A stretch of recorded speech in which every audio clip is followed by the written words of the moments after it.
The LeMans Classic with Richard Mille and EFG Bank. LeMans Classic, powered by RadioLeMans.com.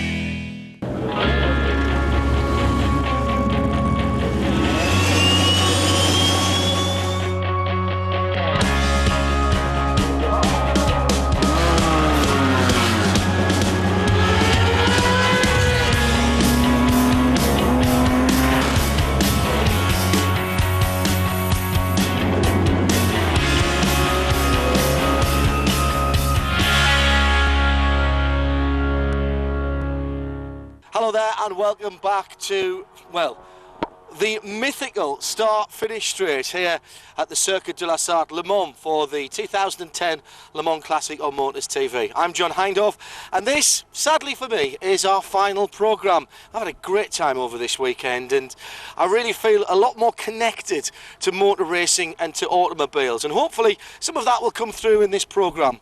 We'll show you the final races, give you all the winners of course, and take you back behind the scenes for some atmosphere, introduce you to some fabulous guests on our super set with the Citroën DS at the top of the paddock. That's all to come in this final programme from Le Mans Classic 2010 on MotorsTV.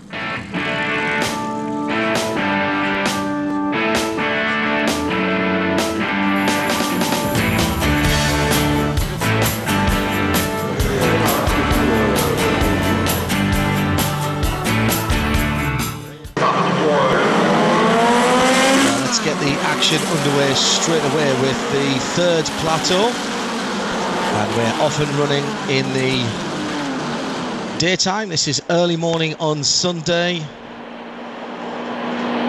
It's about 8:30. There'd been a slight delay. There was some clean-up going on, but underway very quickly. And the T61 birdcage Maserati, the Willy Baltz Frank Stippler machine, in the thick of the action straight away, along with the number 4 Lotus there. That's the Joe Twyman and Roger Wills. Roger starting the car in the Lotus 15. The DB4 there, Peter Thornton at the wheel of the 62. That's the Sink brothers, Jaap and Rinus, in the lovely Healey 3 litre. And there, now Eve would love that. That is her car, absolutely, the number 11. Fantastic little Porsche Roadster.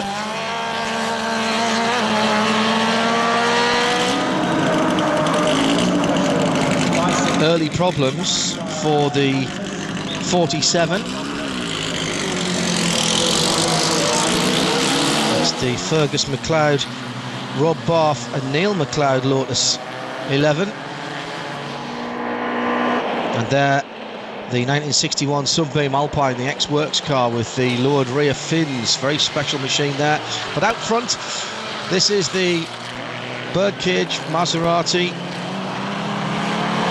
T61, to give it its proper name, leading out an eclectic mix of cars battling for second place. Around the bottom end of the top 10, the Austin Healey 3 litre there, the 45 car, Christian van Lanschot handing over to Karsten LeBlanc.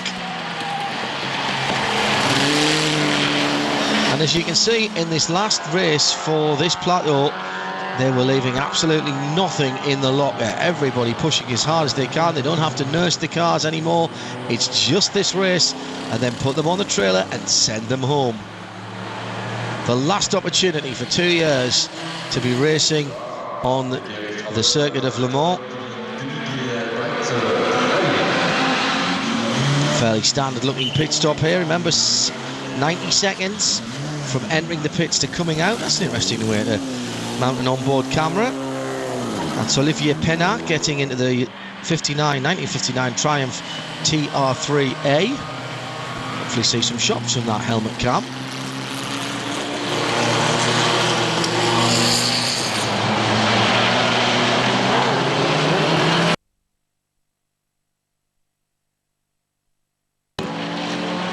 Gary Pearson and Carlos Monteverde in the Costin listed Jaguar. Oh, and you see Mulsanne corner can catch even the best of them out. Which way?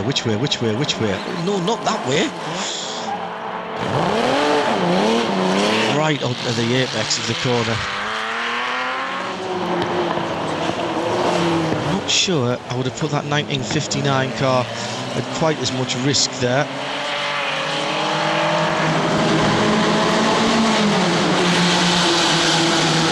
One of the crowd favourites coming in for the pit stop, not running at the front of the field, and not running too well here. The Corvette from 1960, Jean-Pierre Houpin bringing that car in and handing it off to Terry Dersu. Here's another one of those really interesting cars that pop up from time to time here, the Peerless GT from 1958. Now that one everybody knows. It's an Aston, silver birch, the right colour as well, very nice. Speed of driver change perhaps not so important here, get the belts right.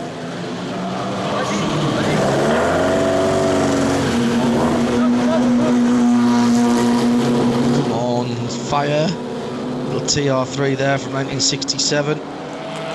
The Leduc and Duché car. Up on the left front of the 550 Porsche of Peter Virgil. And we saw one Corvette overheating earlier on, no such problems for the 1960 machine of Alan Rude, although he may have some right foot problems there instead. Even the windscreen on that is a work of art, isn't it? Fantastic. Now, all of the cars are priceless to their owners, but that Ferrari particularly so. The Maserati T61 Birdcage taking the checkered flag and winning the outright classification too after the 3 grids. Although it'd be the Lotus 11 of Rob Barth that took the index of performance after the 3 races. Moving on to plateau number 4.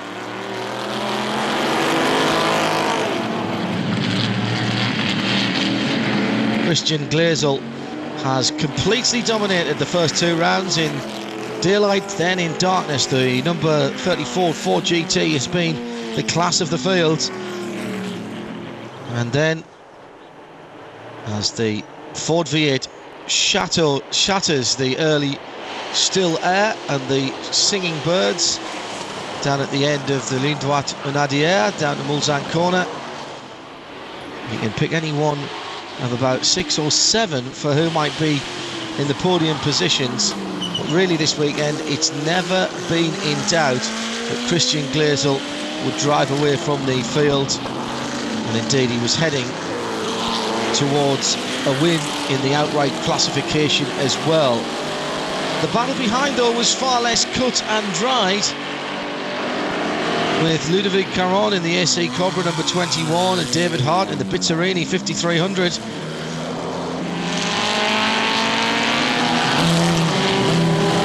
Further down the field and outside of the top 10, the little LeMans battling among themselves.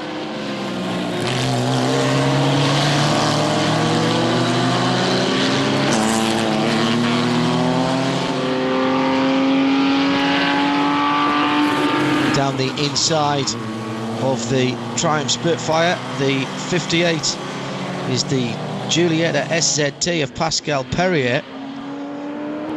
But all anyone could do was marvel at the pace and consistency of our leader. Second place for Ludovic Caron there in the Cobra.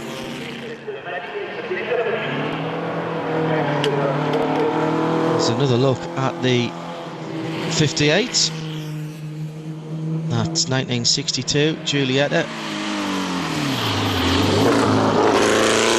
So looking at the battles at the sharper end of the field there, the ISO Griffo just hanging on to the end of the top 10. That's another one you had in top trumps when you were a lad, tell the truth.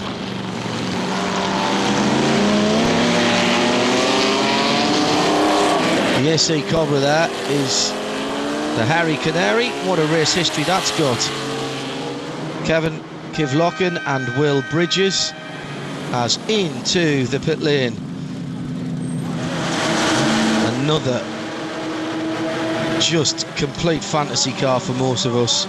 The 275 GTB of Olivier Blanchepin and Christophe Van Riet. They must spend more on polish than I spend on any of my cars.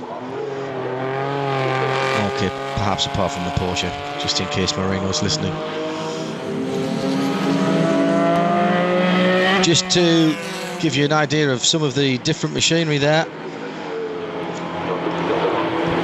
The 38 going through was the 206 Dino, Harry Leventis, Gregor Fiskin and Bobby Verden-Rowe, and there of course a Morgan. Before that, the Spitfire and a rather leery TVR there as well for a moment, about to be lapped by the leader.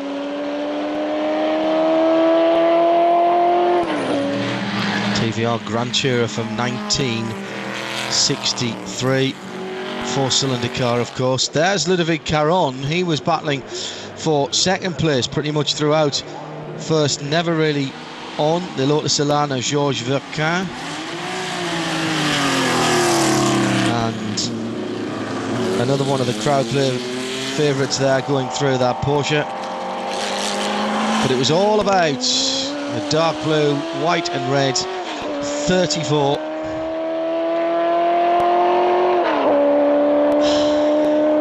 That is the way to be walking up on a Sunday morning. So it was Christian Gleisel who took it and took the overall and outright classification in plateau number 4. But on the performance index classification, it was the 61 Morgan of William Wykeham and John Emberson. They managed to take a pot home from Le Mans as well.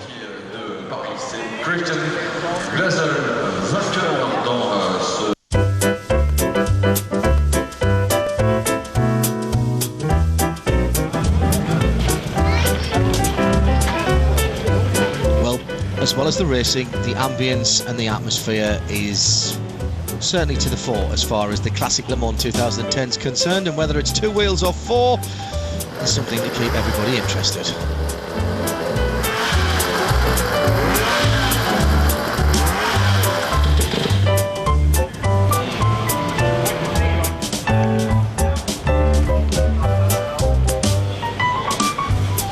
And don't they look better than a normal paddock bike?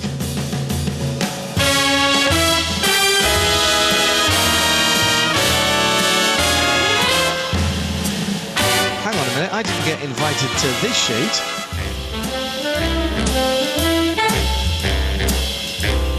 So this is what our cameramen were doing while we were sitting, cutting pictures and talking about racing cars.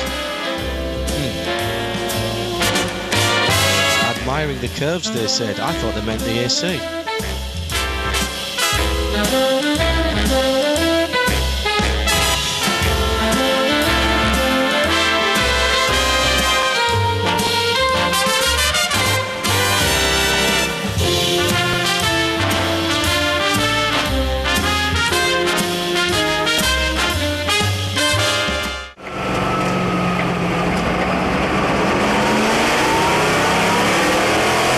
Let's get back to the racing and plateau number 5 and the 3rd race for the big bangers.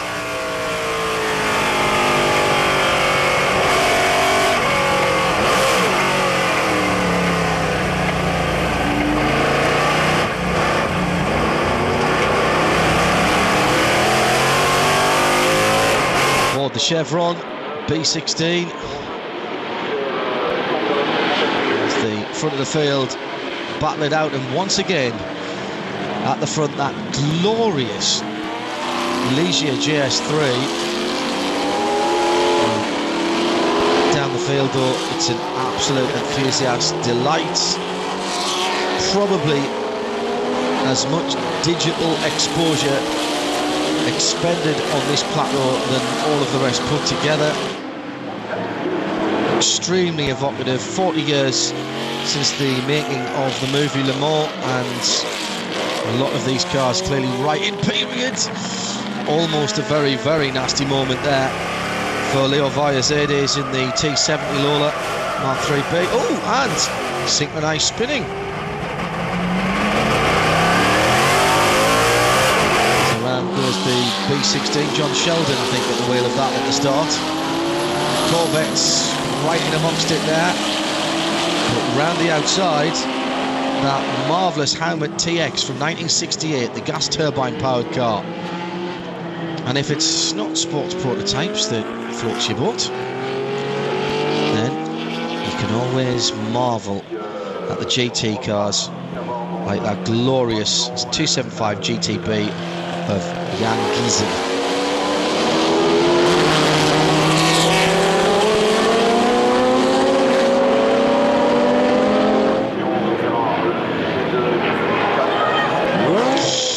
Now that is the Le Mans camera car from the movie, finished the race despite having to keep being stopped to have the cameras refilled with movie film.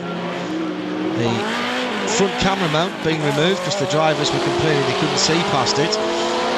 So proving just how good the drivers were in 1970 to get that car to the end.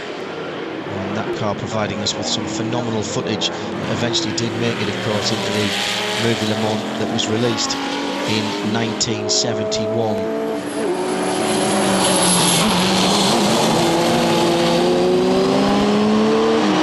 Again, the Helmet TX utilising the Ford Cortina Mark 1 rear lights, much as the early TVRs did, but with a slightly different power unit. Porsche 910s having a go there. Francois Parodo and Rob Wilson.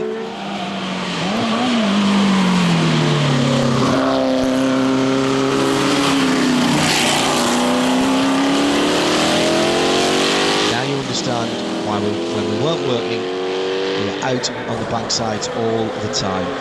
Now I thought that was going a little bit slowly, and Graham Tyler there walking down to find out exactly what's gone wrong with the Di Tomaso Pantera.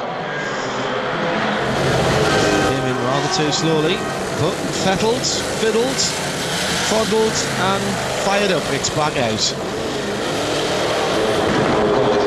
On a un problème d'alimentation essence qui est subitement arrivé dans les Hunaudières. Like many this weekend, having a problem with the fuel pumps, fuel vaporization. He said it cut power coming down the main straight. Managed to get it back. They've sent him back out again. Not everybody got through the weekend unscathed, as you can see from the front damage there on the Chevron P8 of Olivier Audemars.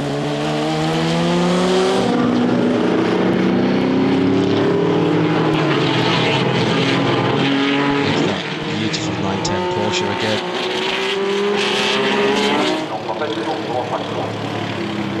And a different type of Porsche, the oft overlooked 914 6 GT from 1970, that one Jacques Bertoni, the driver.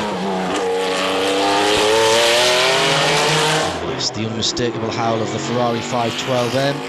Stephen Reed and David Franklin driving that, and many people came to take a picture of this car, the 917 from 1971, Richard Atwood and Vern Chopin sharing the driving. Provocative Gulf colours. Ford GT in red and white colours, Pierre Bosse from 1966, and slightly different red and white cars going through there. Ford had a set of Focus RS run-out models in classic Le Mans colours, including that red and white colour scheme, also the blue and white Cologne Capri colours, and of course the Gulf colours.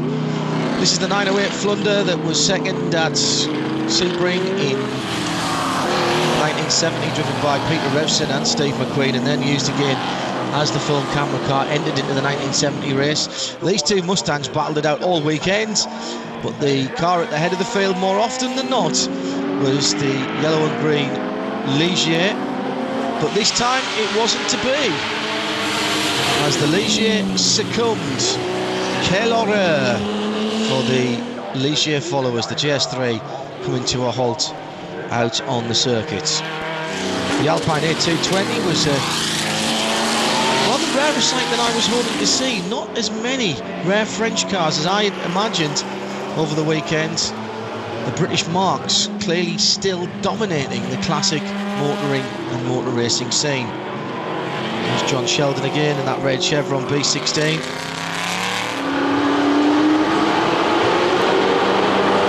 Camera car, normally in white with pinstripes, as it finished the 1970 Sebring, and there's its stablemate, another of the 908s.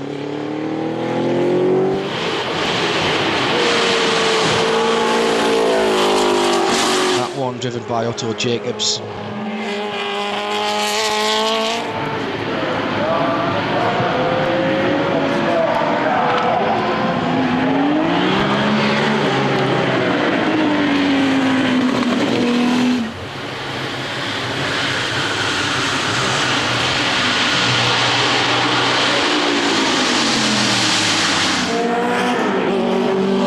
So there's the checkered flag, and it was Bernard Tounier and the 21 Lola that won that race from John Sheldon and Richard Atwood in the 42 Porsche. C'est émouvant parce que j'ai fait 4 fois le Mans dans les années 90 et puis j'ai jamais vu l'arrivée pour commencer. Ensuite depuis la première édition du Mans Classic on est présent et c'est aussi la première fois qu'on a un peu de chance et que la voiture marche comme une horloge. La voiture que Claude Naoum m'a confiée et j'ai une chance incroyable. Bernard Tounier saying he's delighted to be back. He was here for the first of the classic races and it's great to have a victory in the second. That victory took him up to second in the overall classification. On a prévu un petit peu d'attaquer tout de suite aux essais, aux 2-3 premiers tours parce que je savais qu'après le trafic serait difficile. On s'est mis sur la grille de départ à peu près bien. Après pousser 2-3 fois fort dans les 3-4 premiers tours, puis manager. Et puis il faut voir les incidents qui se passent derrière, si on peut profiter d'une opportunité ou d'une autre. He did well to avoid a couple of Ferraris. He had about 3 or 4 incidents, and we'll have more from Le Mans Classic in just a few moments' time. With Richard Mille and EFG Bank. Le Mans Classic, powered by RadioLeMans.com.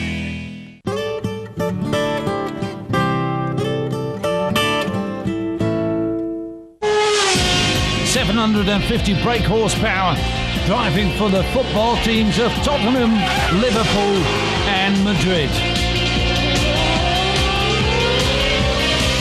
And of course, support races by the Dutch Supercar Challenge and Bosch Grand Prix.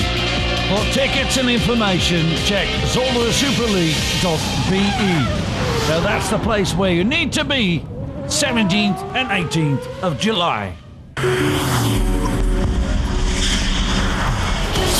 Be sure to join MotorsTV this Sunday, July the 18th for an Australian motor racing doubleheader. The action gets underway with the V8 Trans-Tasman Challenge at 2:50 in the afternoon. Then from 3:45 it will be Jamie Wincup, James Courtney, Greg Lowndes and all the other stars in the V8 Supercars in action in round 8 of the season from Townsville.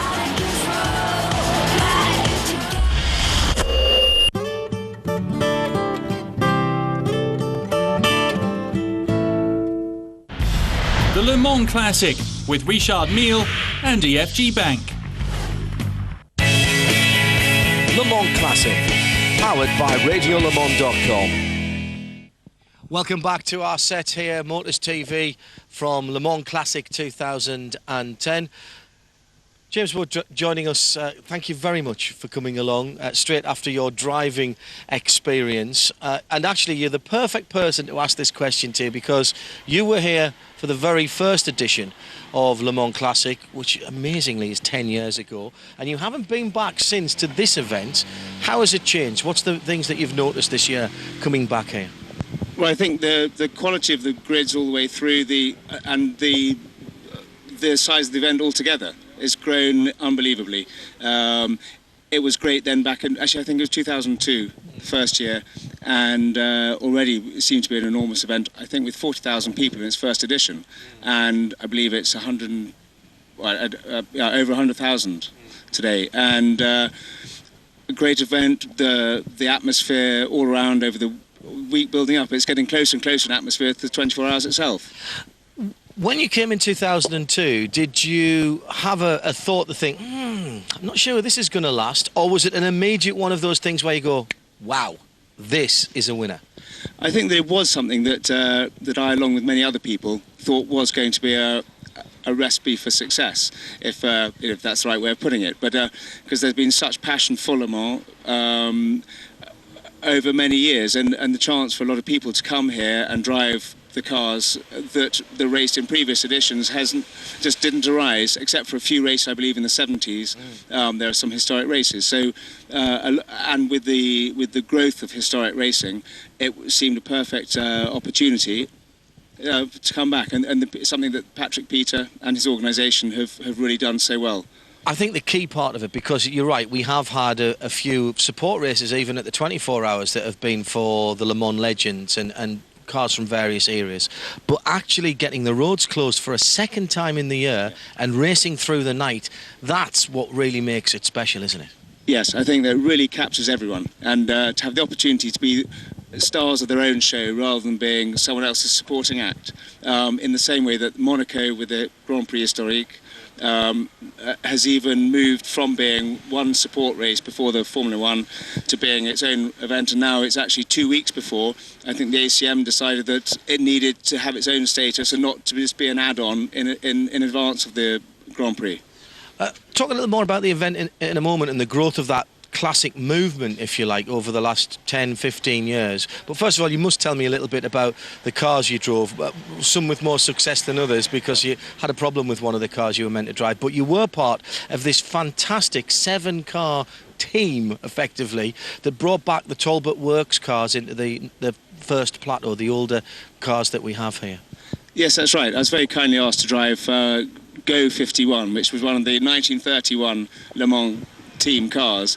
I believe it was placed 3rd or 4th in 31, but all 4 team cars were here this weekend, as were the 34 cars of 3.5 litre, which were mainly registered BGH, and were very successful in the Alpine rallies as well as sports car racing.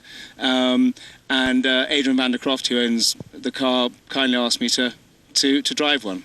What's it like, effectively stepping back in time? Because I've seen those cars and they are as close to original as they could possibly be. They've been painstakingly restored, not in a shiny, very polished, stick them in a museum and look at them kind of way, in an authentic, we still want to go and race them kind of way. So what's it like, effectively, just turning back all those years and jumping into something from the 1930s? Well, it's incredible, actually, and because I'm used to driving contemporary cars as well as cars through all eras, and on Friday evening in qualifying, I was going along along the straight, just thinking that I could have been back in period, except for the fact that I was rather warmer wearing my kit than I would have been in a flat cap and probably short sleeve shirt. It really did take me back in time, and yet we're still doing probably over 120 miles an hour, I think probably 4 times a lap. And what, with drum brakes on that, just at the back or all round? No, all round drum brakes. Right, okay. Which are actually very effective for the time, but still, it's a 75-year-old plus car and nearly 80-year-old car. I noticed quite a lot of people leaning on them quite heavily and drifting, properly four-wheel drifting these cars. Now, they may not be the most expensive or the most valuable cars here, should I say, but they're still a massive piece of history. How hard can you, and indeed should you, be pushing these things, and how competitive is it and should it be out there on the circuit?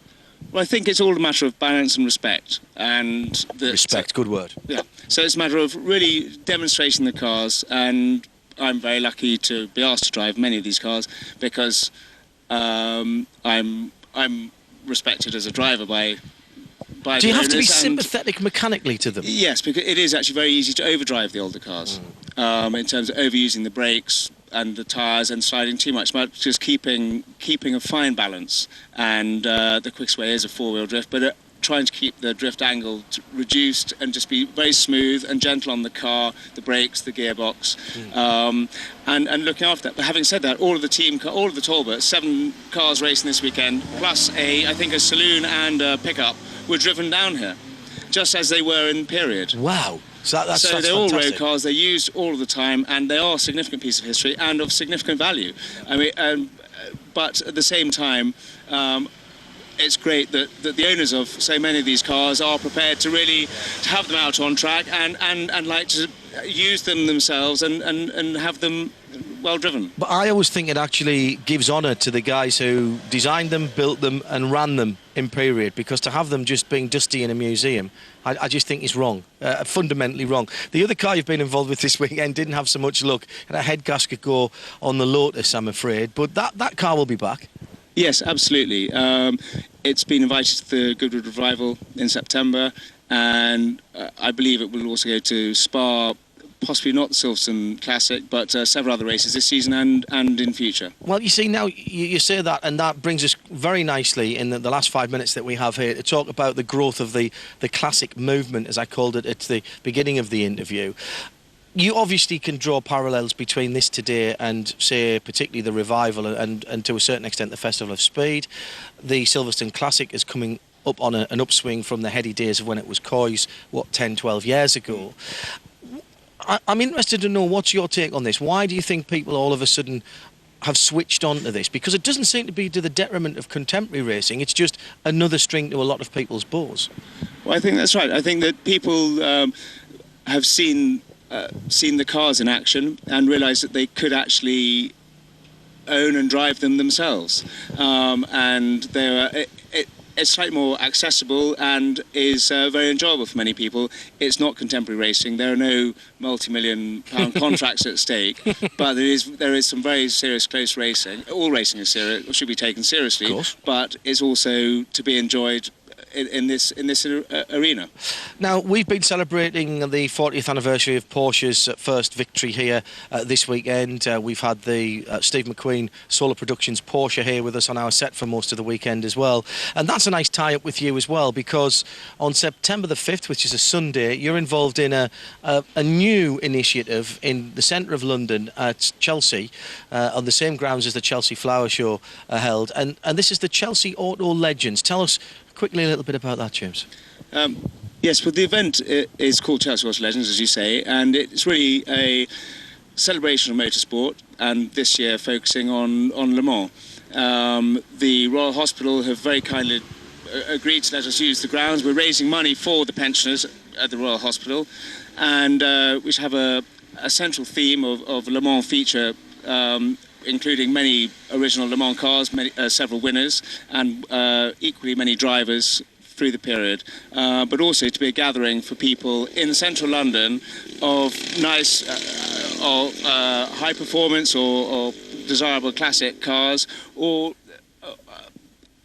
cars that people enjoy using, and rather than sitting at home, actually get them out, come and gather in the grounds of the Royal Hospital. This is the part of this whole concept that really grabs me, because so many times you go to something and you have to park your car in a and you want to, if you're going to a nice event, you maybe want to take the classic that sits in the garage, gives you a reason to give it a polish and get it out there and fettle it and make sure it's running fine. But this event, you can actually bring your own car and be part of it by simply logging on to the website at chelseaautolegends.com, and there's an entry fee, but it's £20, and you get to bring your car in and be part of the event. That's genius. Yes, well, that's right, and it's a great way to include people. It's probably the only time that people can come in and park in central London. I know it's a Sunday. I'm not saying that, but actually 20 quid for a day, I tell you. It is, but unfortunately people do have to pre-register with a suitable vehicle, and I'm afraid if an unsuitable substitute arrives on the day, then they may not get prime position. But we're not talking necessarily about classic, what we would call your archetypal classic cars. I was talking to Michael Scott the other day, who's integrally involved in this, and I said, you know, I've got a 1997 Porsche 993, last of the air-cooled. He said, perfect. That's exactly the sort of thing we're looking for. Absolutely, and the aim is to engage people who enjoy cars, and and everyone can enjoy the cars with significant racing history, particularly at Le Mans. But equally, anyone who enjoys their car to come out and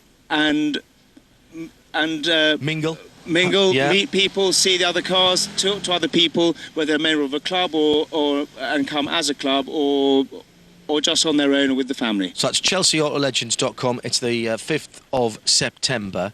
When do we see you racing next, James?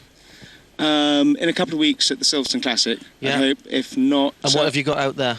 To be confirmed. Oh, is it something a bit special? You look like you had a little twinkle in your eye there. There are a couple of very nice cars I've been asked to drive, but it's not yet confirmed. But certainly over the next few months, I'm in cars most weeks, whether contemporary or historic, and there are plenty of good things on the horizon. That's great, James. Thanks for joining us. Thanks for giving us your views on the weekend here at Classic Le Mans 2010.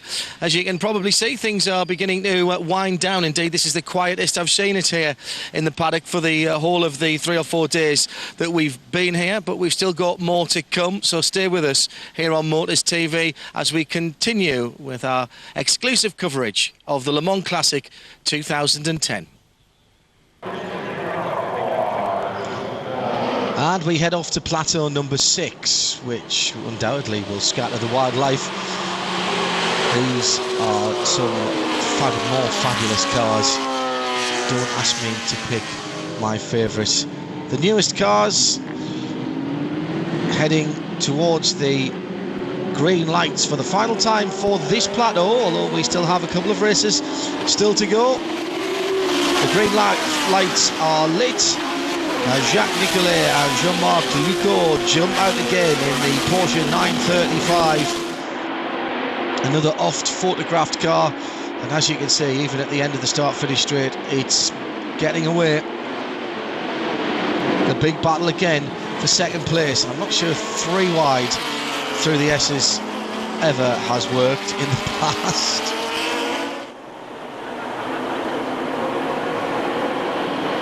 Down towards Mulsanne, and barring a problem, the race is over even at this point. Well, for the lead anyway. But behind, yeah, trying to pick a winner out of that lot, or indeed that lot. A mighty Capri in the middle of there, I noticed, pushing through the 935 Moby Dicks, the brilliantly named Mark Bullitt in the 61 car.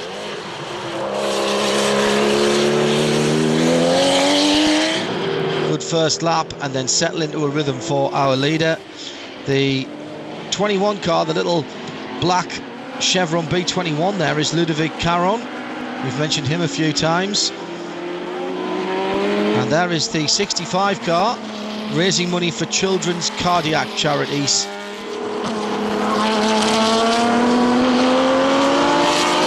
I should mention as well Jean-Luc Roy, one of Motors TV colleagues, is paired up or tripled up with Guy Lacroix and Frédéric Darocha in that 65 car. They've been sharing the driving through the weekend and raising money for a very worthy charity as well. That was the 65 car, that bright yellow one we saw a few moments ago.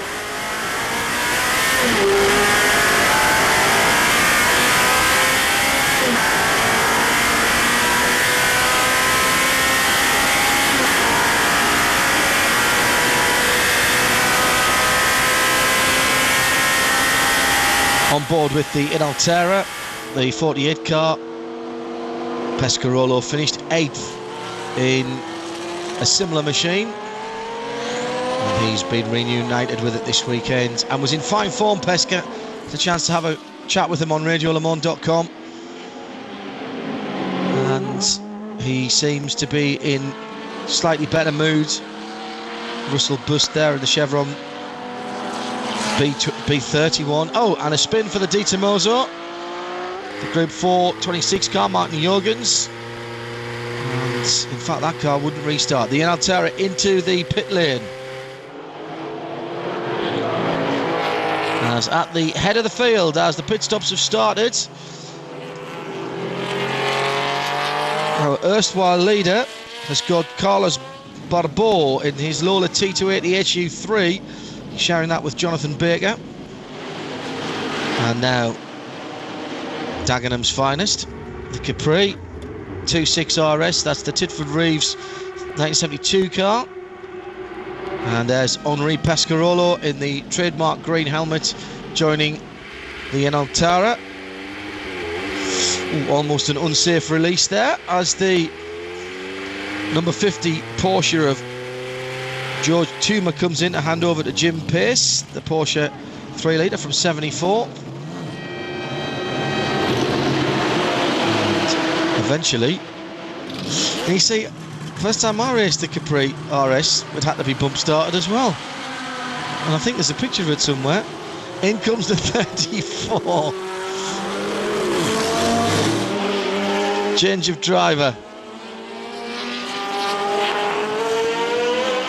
That leaves the 32 and the 21 car. What a shame. That's Ludovic Caron. And that is his chance of victory in this plateau. Just slipping away as he took time to get out of the gravel. So once again, the 34 car gets back to the head of the field.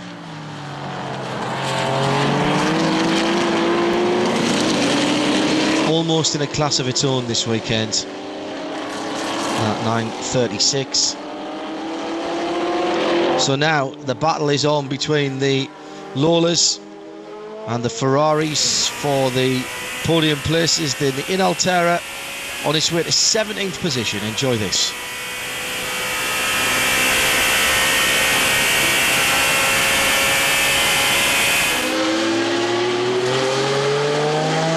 Pescarolo behind the wheel.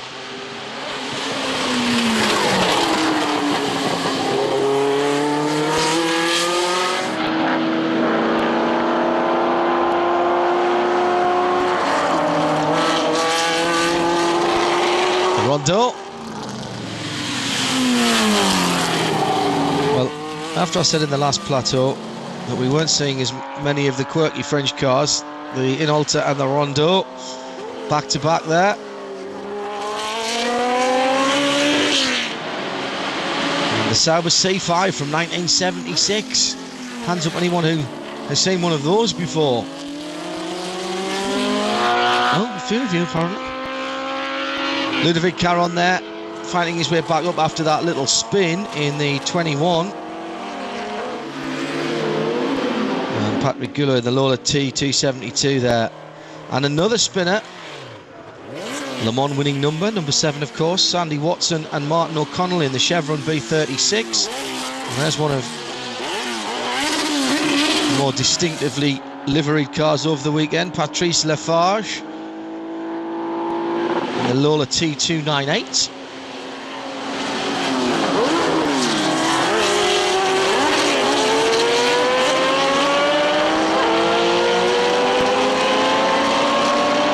So the final race for plateau number 6, as our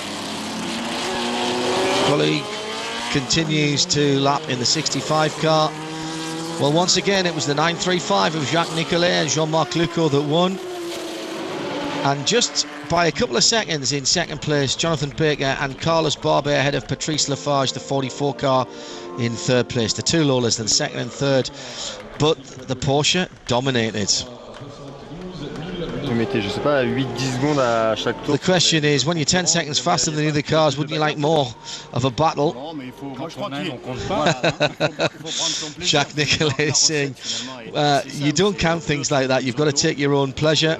The recipe is very simple. We've got two good cars, a good team, and two excellent young pilots, he says, talking about himself. We have to say, the way things are, it's not so complicated. Journalist, our interviewer, Arnaud, saying, really here to take pleasure. You're smiling and laughing.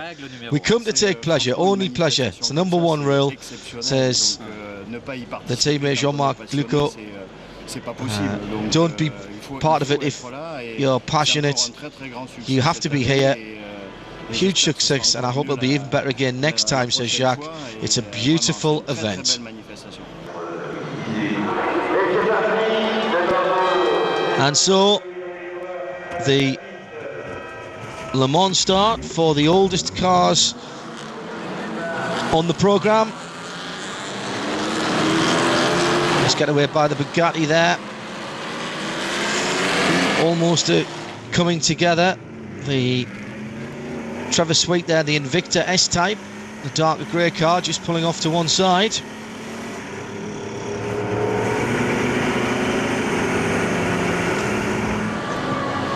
the 16 Delahaye of Christian Traber we were on board with there.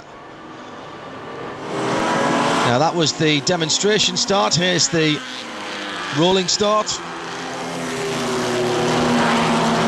White Invicta there going through in what, 4th, 5th position, but it's the little BMW that's leading them out.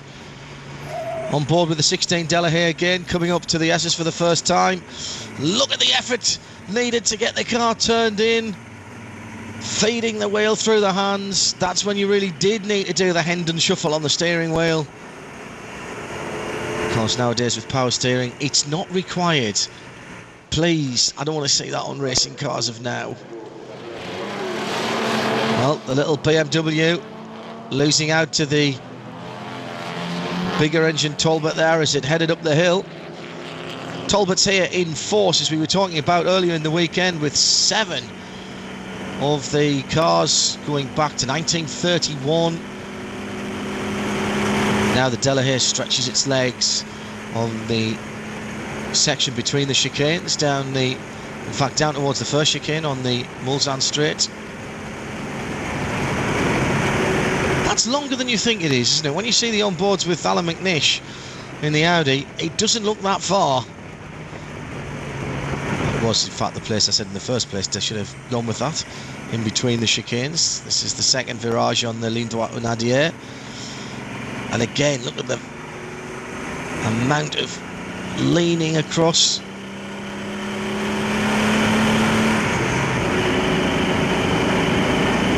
Through the kink. Imagine what that was like before the days of the chicanes. Now the battle for the lead again.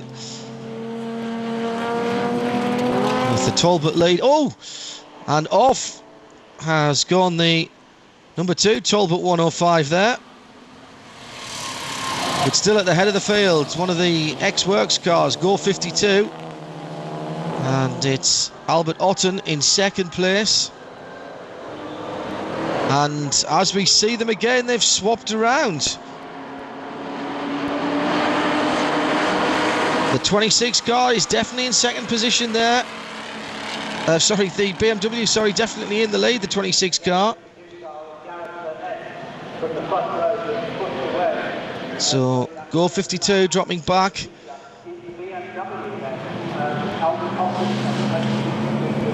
BGH 21, another one of the Talbots in that distinctive shade of green. And that's YL2, another 105, this time from 1934.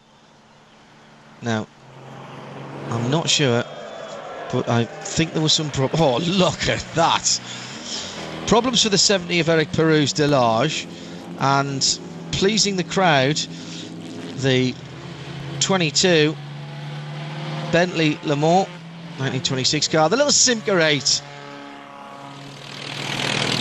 And there is the Ford Model T, which competed in the first ever Le Mans in 1923. Now this is the battle for the lead, and don't have anybody tell you that this is not competitive.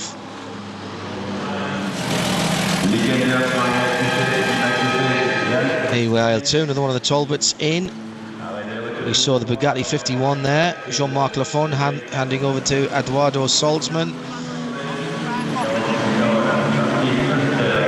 This is AYL2, Margaret Diffie, it's a little one of the drivers. Today. Last night we were out dusk, 8 o'clock. Today it's very hot for the cars. The drivers, you get another driver, but the car you need to keep going.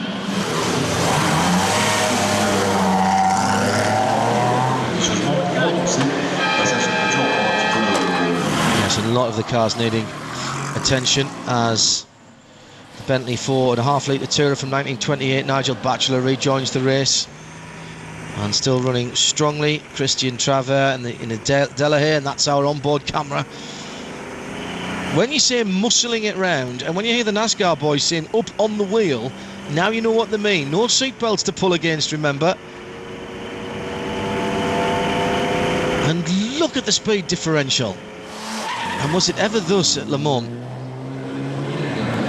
Wheel spin of the cross plies, and that was the BMW as well in there. That's the Albert Otten car, so we need to see where that come back out, and he's come back out in 2nd place.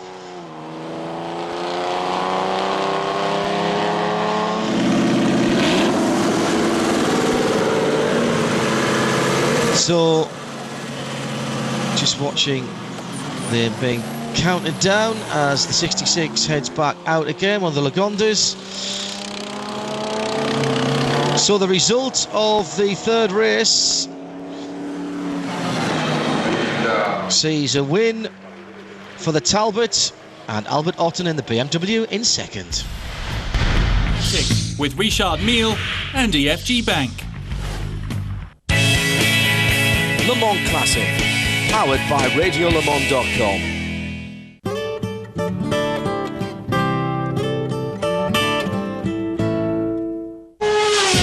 750 brake horsepower, driving for the football teams of Tottenham, Liverpool and Madrid. And of course, support races by the Dutch Supercar Challenge and Boss Grand Prix. For tickets and information, check zoldersuperleague.be. So that's the place where you need to be, 17th and 18th of July.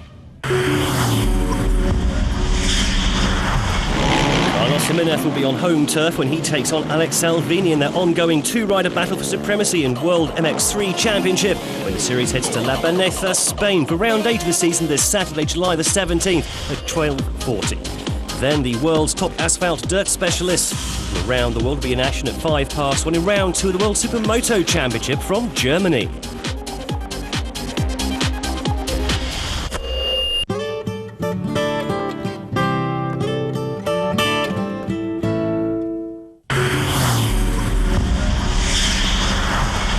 For the moment, Aston Martin has the upper hand in the all-new European GT4 Championship, with Holland's Paul Meyer leading the championship. But England's Michael Mallock will be out to turn the tide of round 3 from Paul Ricard in France this Saturday, July the 17th from 2:50 on MotorsTV.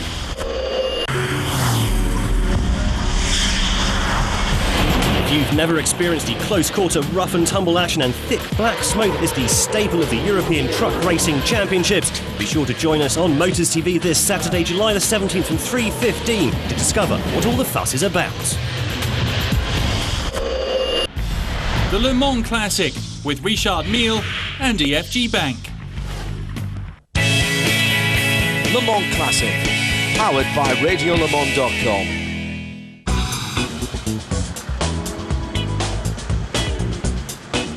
Attention to detail. Even the traffic control is in periods, even if some of the automobiles aren't.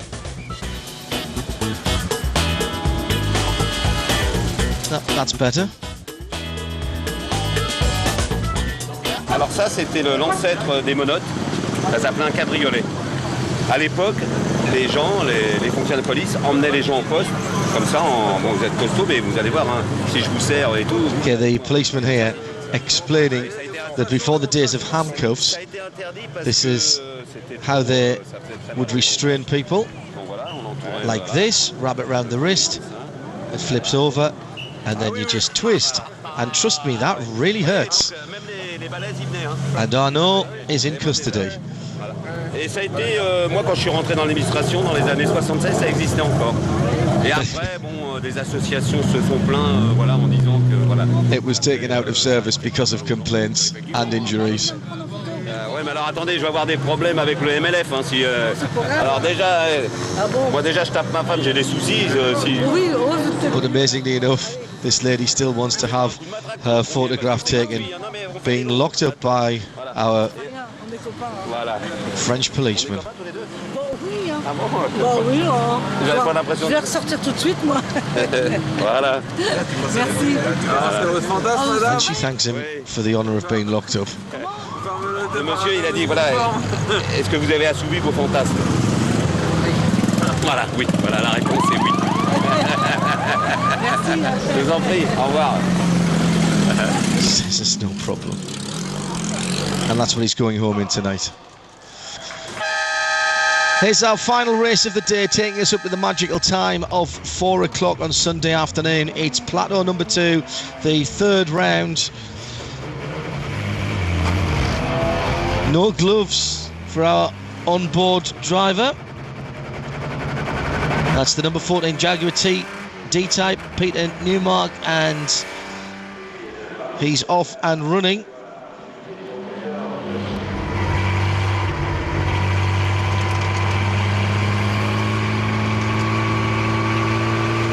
Now this is just going up to after the ceremonial start. As you can see, people are just getting back into their proper grid positions.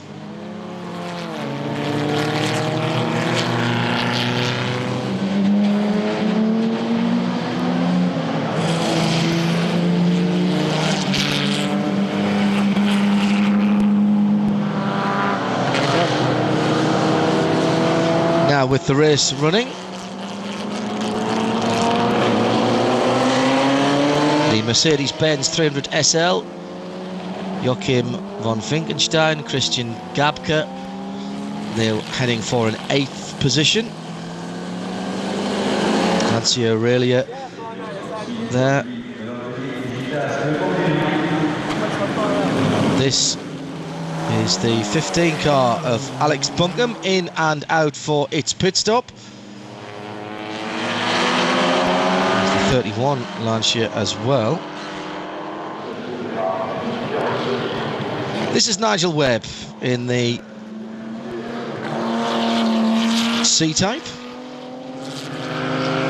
followed by John Clark's Cooper T39 and the 66 Austin Healey 100M Philippe Lanternier and Gildas Lecomte de Nouveau. They were down in the 40s, but still enjoying themselves. The Allard J2 is a lovely machine as well. Patrice Cossot and Francois Cointreau sharing that one.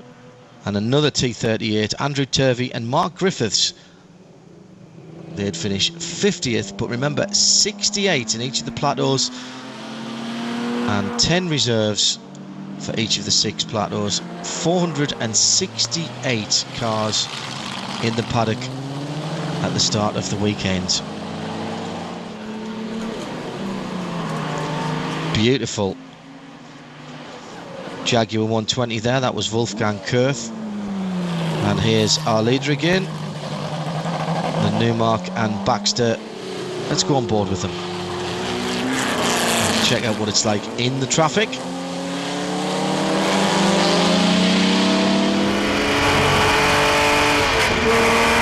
On the run down to, well, we decided in the spirit of classic we should call these next corners Maison Blanche Nouvelle instead of the Porsche curves.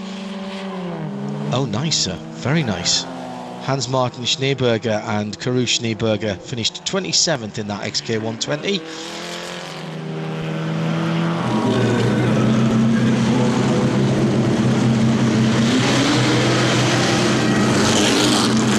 This is Peter Johns and David Hall's XK140. Not sure about the racing stripes, got to be honest. The ones on the bonnet's okay, on the door, not sure. Now here's the leadies back together again. Alex Buncombe on the C-Type and the Nurmark Baxter D-Type in 2nd position.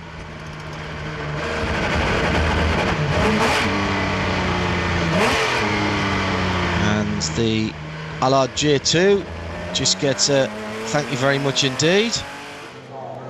And as you can see, since that ceremonial start, Peter's put his gloves on.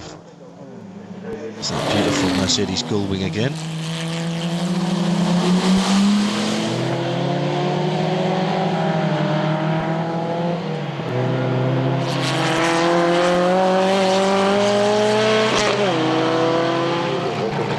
So the result then, 4th, the number 32 Jaguar C-Type of Nigel Webb, as we get spin by the J2 there. In 3rd position, the 14 of Nurmark and Baxter. Sneaking up in the 2nd, the number 9 Cooper T39, John and Chris Clark and David Smithies. And Alex Buncombe in the 15 C-Type took the victory as the Allard turns itself around. And that meant that the outright classification saw the Newmark and Baxter Jaguar D-Type take it from the Maserati 300S of champion of Chambon and Chambon, and Nigel Webb's Jaguar made it into third on the overall after all the 3 rounds. The performance index was won by the TR2 of Philippe Louet and Fabrice Moustraud, the 52 car. Warm applause at the end of our racing action. Time for me to head back down to the set.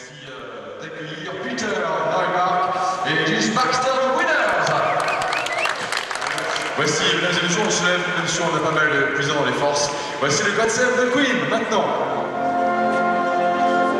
Allez, on se lève, on se lève. Oh, si, il faut. Voilà, c'est ça. Nice to hear the British national anthem ringing out there for our winners. And the tradition that was started in 1967 right here at Le Mans by Dan Gurney is alive and well today. Save the Queen here in Le Mans.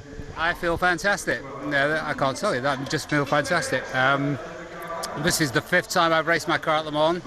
I've been second before, but to win here at Le Mans in that car doesn't get any better. Does not get any better. My reaction to God Save the Queen, it brought a tear to my eye. It's very moving and very special. Thanks for having us here. Daniel, donnez-moi rapidement vos... This is our race director, Daniel Persino, and Arnaud is asking him, can you give us the feelings that you have on this 5th edition of Le Mans Classic? Just great, reminds us of a lot of memories, the passion, the great story of the 24 hours. That's what everyone is here looking for. Aussi bien les pilotes, quand on voit ces magnifiques voitures, ça fait rêver. À dans 2 ans alors. See you in 2 years, he says, with great pleasure. It's appropriate that my final guest here on the MotorsTV set on this fantastic DS23 camera car is the man without whom none of this would have happened. Patrick Peter, first of all, congratulations on another enormously successful event. But the first question I've got to ask you is, how tired are you feeling now? It's difficult. It's very difficult now, but now we have to wait 2 years. It's okay. No, but it's a big job. And this is perhaps a difficult question for you to answer, but in 2002, when you first put on the original event, and when you were thinking about that, did you honestly then believe it would grow to what we have now? I know the racing has always been fantastic, but everything else around it has gone up and up and up every time that you've had an event. To be honest, I don't remember very well, but clearly, you know, Le Mans is a fantastic name. It's a fantastic story, and I was sure to launch something very special. After, you know never if the public will carry on you or not, will follow you or not. And but clearly, immediately on the first year, the driver was very happy. I want to come back. The racing is such an important part of it, and the name Le Mans, as you've said, is such an important part of it. But for me, the key to this is the full circuit and racing at night. How difficult, or indeed how easy, was it to persuade first the ACO and secondly the Department of La Sarthe to close the roads and give you the opportunity to be able to stage an event such as this?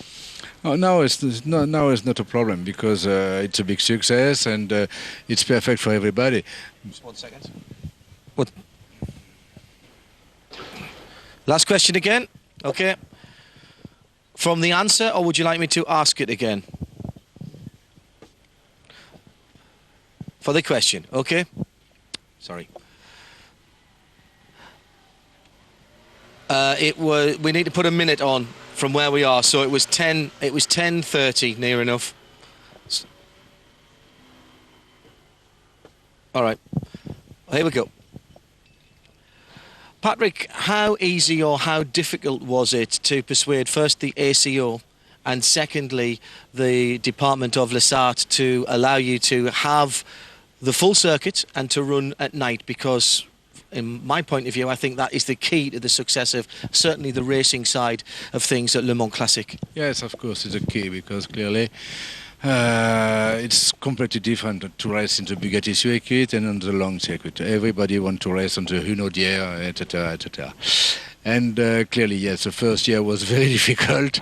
And to be honest, we never say that before, but 3 weeks before the first event, we didn't know clearly if it was yes or not. And I remember very well, there's an Oldtimer Grand Prix in Nürburgring, and the first Le Mans Classic was in September, and during my trip in the Oldtimer Grand Prix, I prepared 2 press kits. One, yes, we carry on and it will be in 1 month. And another one, yes, we cancel everything. And I don't know. And finally, it was very, very difficult the first year. Now, it's not a problem because now everybody is very enthusiastic with Le Mans Classic. And the move to this date, 3 weeks, 1 month after Le Mans, the 24 Heures, that seems to me to also be a great advantage because you have now a momentum. It's almost not the 24 hours of Le Mans, but the month of Le Mans. Yes, first we chose this period for safety reason. For safety reason because the night is very short, and of course for the drivers better. After, we have in France 14th of July is the bank holidays, and it's a national day. And clearly after it's difficult because a lot of people are in vacation, etc., etc. And we need to be just before. It's a very short period between the 24-hour and Le Mans Classic, but it's okay.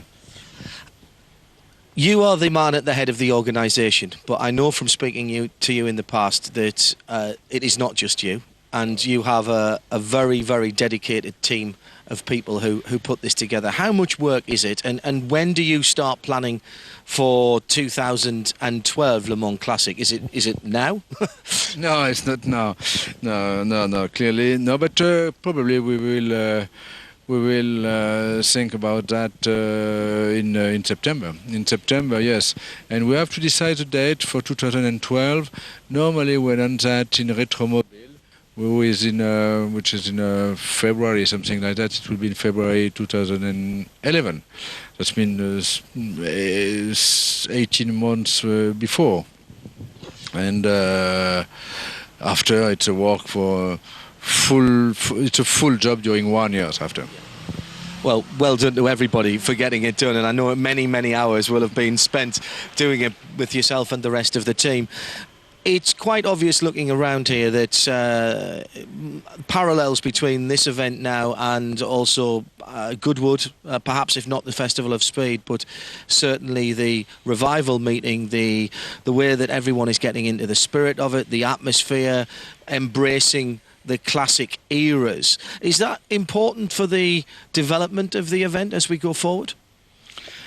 I love Goodwood. I love Goodwood Speed Festival, and especially the Revival. And clearly I think Charles Madge did a fantastic job. But it's difficult to compare. It's completely different.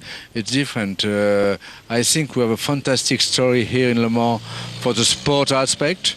I think for the driver, it's very difficult to find some race like Le Mans. Clearly, it's impossible. It's like in sailboat to do the worldwide lap with cap on, etc. The idea is a cap on for the car, and but I like Goodwood, and clearly I think there's a place for the both events. No problem. And I think it's important that you have realised that this event needs its own identity, and the identity is Le Mans, and why would anyone change that? I should say thank you very much for the honour of allowing Radio Le Mans to broadcast from here. This is the first time that we've done this for you, and all of our staff, some have been here before, some like myself have not. I just can't believe the size of it, Patrick, and I think that's the thing that most people are surprised about. The racing, we expect, we know the racing cars that are out there are very, very good and very exciting. But the whole size of it, for example, the car clubs, 7,000 cars down on the infield from the car clubs. Goodness me, that's the biggest free car show in the world. Yes, but everything is big here. You know, the size of the racetrack is 13.6 kilometers, and of course the inside of the Bugatti circuit is very big, and it's why we can accept 7,000 club car, and they arrive from everywhere, from UK of course, but from Belgium, Dutch, Germany, Switzerland, etc., etc., and it's like pilgrim. They arrive during. Sometimes 2 days, 3 days, 1 week. They organize some club travel, and they visit some part of the France, and after or before they arrive in Le Mans. On the drive down from the channel on Wednesday when we were coming down, I noticed an awful lot of UK British registered cars coming down. We know how much the 24 Heures du Mans means to the British motorsport public. It seems to me that the English and the British are already finding this event very close to their hearts as well. Why do you think that is? Is it? I know you don't target the British specifically, but what is it about this place and an event like this that you think brings the British and the British car enthusiast? I don't know. It's a story of Le Mans. It's a story of Le Mans. It's since Bentley boys in the 20s, and it's like that. But we are very happy. We are very happy. We are very happy to receive many British. How do you say? British speaker. Yes. English language speakers. Yes. You know, my English is very poor. I'm so sorry. Better than my French, Patrick. Trust me. It's great to be here.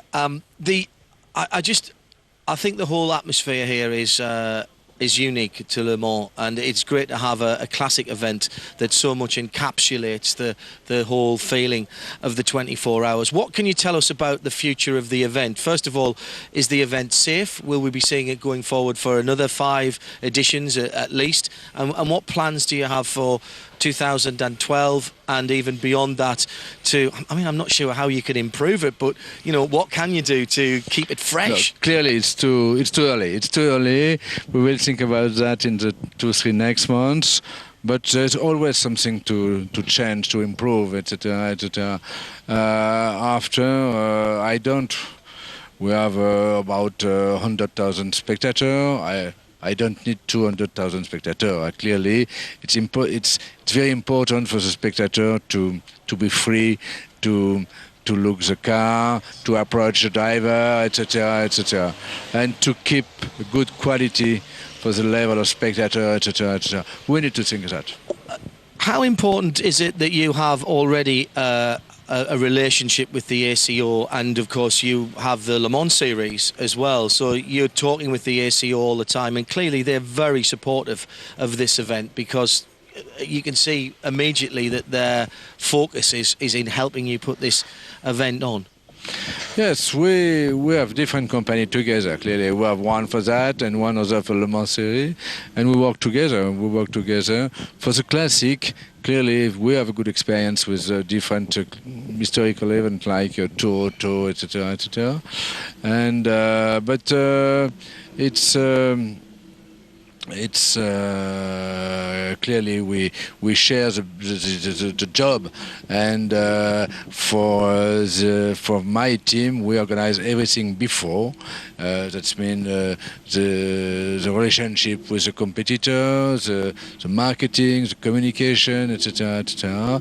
And for the ACO, they organize everything on the track during the weekend. Finally, and possibly most importantly, we've got to talk about your sponsors, because the reality is that an event like this simply cannot exist without commercial sponsorship. You're getting a lot of people through the doors here. You're getting a lot of the right sort of people through the doors here. How difficult, or again, how easy do you find it talking to sponsors to get them to support LeMans Classic? Yes, we need sponsor, because clearly the long track is fantastic, but it's also very, very expensive, because you imagine we have to close the road, to open the road, etc., etc., and it's very special. And my first sponsor was Richard Mille, the watchmaker, and in fact he launched his company quite in the same time as me. For that, it was 6 months or one year before. and it's a very good friend for a very long time. And immediately told me, okay, I'm with you, and I want to be partner on the event, etc.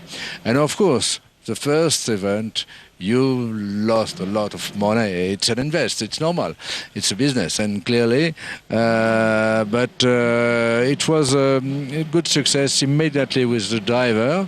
That means clearly we can imagine a second edition and the third one, etc., etc. And after, step by step, we have more and more sponsors, and now it's okay. Patrick, congratulations again, and thank you for allowing us to be a part of it at Radio Le Mans and RadioLeMans.com. Thank you. Well, that's just about it from me from LeMans Classic 2010. Not quite the end of our coverage here on Motors TV, as we've got some winners to celebrate. But from me, from our set here in the paddock, I'm John Hindhaugh. Bye for now.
The Le Mans Classic with Richard Mille and EFG Bank.